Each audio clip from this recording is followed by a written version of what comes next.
These are very exciting times. The pace of change is accelerating. We have a wonderful panel indeed. And the first question I would like to ask to Jason, then Lise, then Urs is, what is your company doing to make sure health of planet and people gets high priority? And also, are you, what you're doing, fast enough and deep enough to keep up with the changes that are going on? Jason.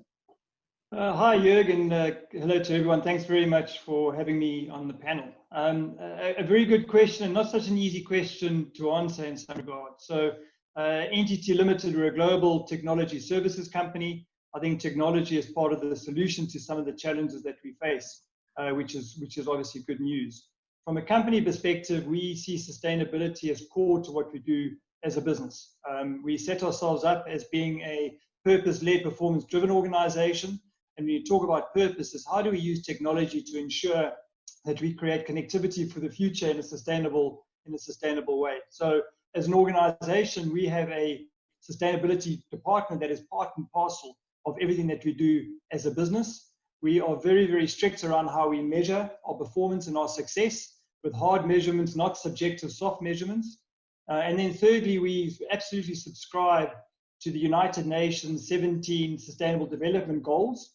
And in actual fact, we are the avenger or main supporter for one of those goals, which is the 11th goal, which really talks to sustainable cities and communities. So we see sustainability, Jörg, at the very heart of everything that we're doing. Having said that, are we doing enough? Probably not. There's always more that we can do. We know, and the question to ask is, are we as a society winning against this war with what's happening from a planet perspective, from a climate perspective, and an equality perspective? And the simple answer is no. So although we're doing, I think, a lot as an organization, I think we'll all admit that there's more that we could be doing. Lise, over to you. Well, thank you. And I must say, I agree with Jason. Maybe we're not doing enough, but I think doing something is the first and very important step. And as ETNO, we're acting on two fronts together with our members. First front is we need to create the right conditions to actually reduce our own carbon footprint as the telecom sector.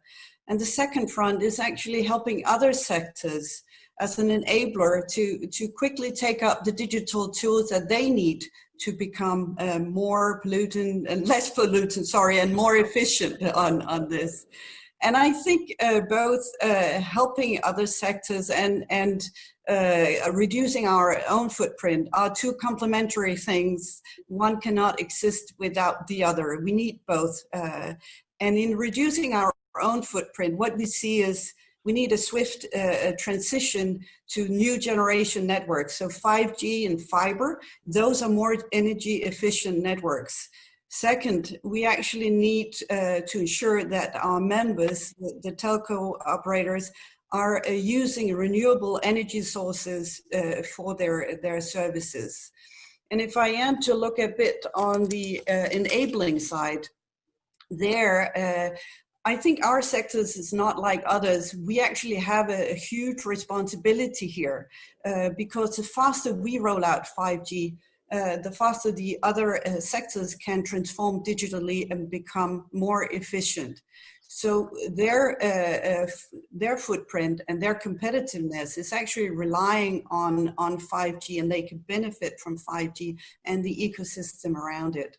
So from our side, we see both our own footprint and the enabling side is important, but we also need to get the right investment and the right policy conditions to actually roll out new networks faster. Thank you, Lise. Urs, over to you. What are you doing, and what you're doing, you think it's enough? No, it's not enough and not fast enough, as my pre-speakers already told. For us, it's extremely important, and it was since 20 years a pillar of our strategy to have sustainability, a sustainability roadmap, and also sustainability targets. So we are working on different levels. First, to increase our own efficiency, so our footprint, And just to give you an example, in the last 20 years, we were able to reduce our CO2 emissions by 80%. But on the other side, and I think that's extremely important, is the potential of our products, our handprint. If you can avoid a travel to San Francisco from Switzerland, doing a video conferencing, I'm reducing as much CO2 as I would have drive the whole year in Switzerland with my car. So it shows that the potential or of our products. Or as another example, precision farming. We have pilots in with customer of us to target it really the pesticide very, very focused, and so you can also increase the sustainability. So I think we have a lot of things to do. Thank you, Urs. So after the first round, we can conclude you are ready, you are engaged, you take this issue seriously, but you also recognize much more needs to be done. Technology as an enabler, technology as an industry coupler, as a catalyst. Let's go into a second round of question. And I want to ask you now in relation to the newly established Digital with Purpose movement. Digital with Purpose movement offers opportunities for collaboration, to leverage technology, to achieve the Paris Agreement goals and the United Nations Sustainable Development Goals. What is your opinion? How can you make use of collaboration through such a platform? What is your way forward? Let's start with Jason again. Jason, please. Yeah, thanks, Georg. So we're very excited about obviously the initiative of Digital with a Purpose. For us, the success for all of us will be how well we collaborate. How well we collaborate, I think, between private and public. So how do governments and corporations collaborate? How do we collaborate as companies with each other? How do we support each other? This is a complex problem that will only be solved if we work together. And likewise, when we do work together, it's actually amazing the successes that we can have. I also believe that we need to be able to start to match doing good being good for business. The reality for all of us, certainly in the private sector, is that we have very strict measurements around what success looks like. Unfortunately, sometimes that success is very short-term in nature and it's very profit-driven. Somehow we need to be able to make sure that we bring sustainability, and our efforts around sustainability needs to also become a measure of success. And I think the fact that we're now going to have almost an accreditation as to what we're doing as an organization that becomes visible and credible to everyone in a standardized way starts to give people like myself as a CEO something that I can actually show to my shareholders, to my customers, to government, to my employees, that we actually are doing something.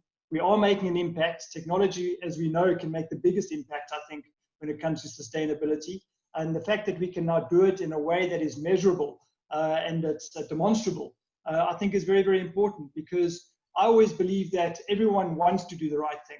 When it comes to actually executing around that, there's so many conflicting priorities that we all need to balance as leaders, that we have now something that we can actually show success, and that there is absolute value, business value, in doing the right thing. I think is going to be hugely powerful.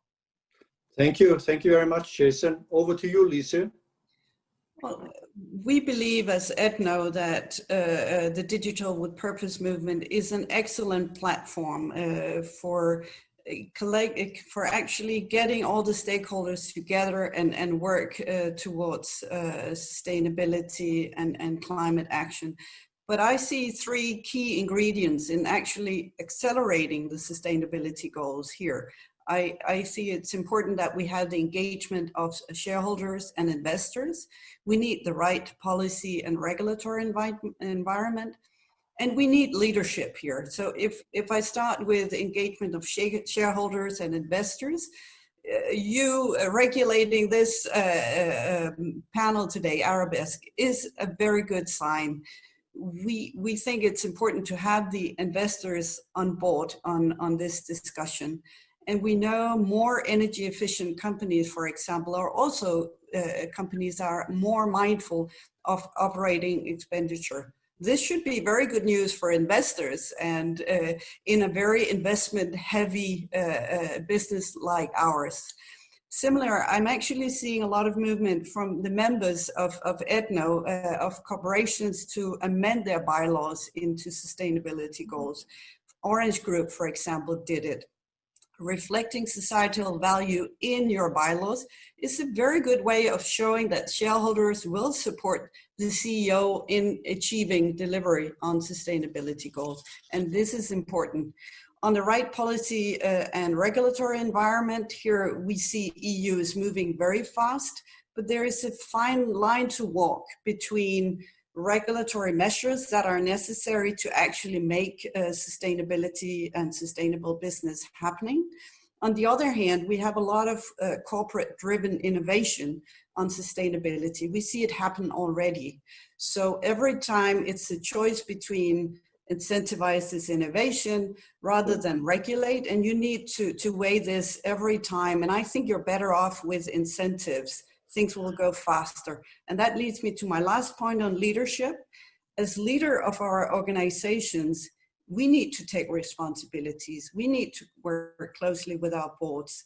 I see a lot of goodwill out there and a genuine sense of urgency, and people are realizing that having sustainability and having a sustainable business means that it's more resilient and also more legitimate.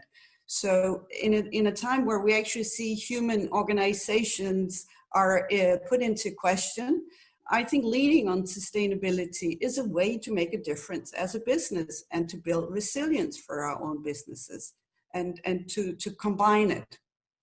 Thank you, Lise. Very compelling. 3 points and a big message. Over to you, Urs. Yeah, just to build on my pre-speakers, one additional remark. We need platforms like Digital with Purpose to learn, to exchange ourselves, and if we learn, we will be much faster in executing our roadmaps. So that's why I'm convinced platforms are extremely important. Thank you very much, Urs. I think we had a very compelling reflection on the urgency and the need to act even faster on the Paris Agreement and the UN Sustainable Development Goals. We have consensus that Digital with Purpose is a great opportunity for learning, sharing, collaborating, and also I heard the notion of measurement and bringing the various important stakeholders together.